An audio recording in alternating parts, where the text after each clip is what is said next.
మరిన్ని వివరాలు చూసే ముందు మా ఛానల్ ని సబ్స్క్రైబ్ చేయడం మర్చిపోకండి. శ్రీ గురుభ్యో నమః. శ్రీ మహాసరస్వత్యై నమః.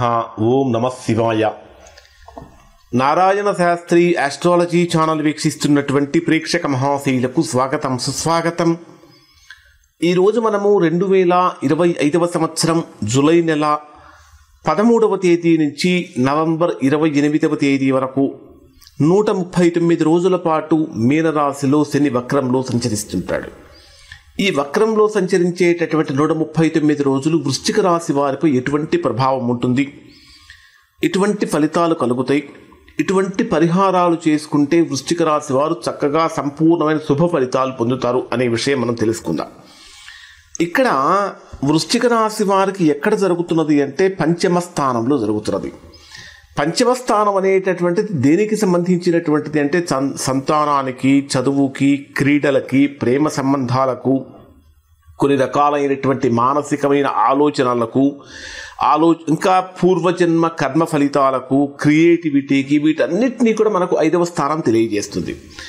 జనరల్గా శని భగవానుడు మనకు వక్రంలో సంచరించేటప్పుడు ఏ రకమైనటువంటి ఫలితాలు వృశ్చిక రాశి వారు పొందుతారంటే ఆత్మ పరిశీలన జరుగుతూ ఉంటుంది.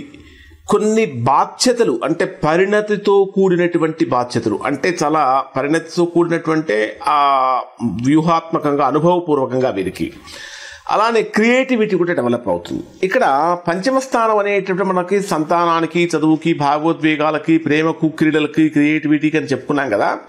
సో 1 by 1 కనుక మనం పరిశీలించినట్లయితే ఫస్ట్ ఎడ్యుకేషన్, అంటే వృశ్చిక రాశిలో జన్మించినటువంటి వారికి ఎడ్యుకేషన్ ఏ విధంగా ఉంటుంది, ఎడ్యుకేషన్ మీద ఏమైనా ప్రభావం చూపిస్తున్నారు కనుక పరిశీలిస్తే పంచమ స్థానంలో శని వక్రంలో సంచరించేటప్పుడు కొంచెం ప్రాక్టీస్ తగ్గుతూ ఉంటుంది, అంటే అభ్యాసం తగ్గుతుంటుంది. అభ్యాసం అంటే ఏంటి? ప్రాక్టీస్. అలానే మానసికంగా ఏకాగ్రత లోపం అనేటటువంటిది కూడా ఏర్పడుతుంది.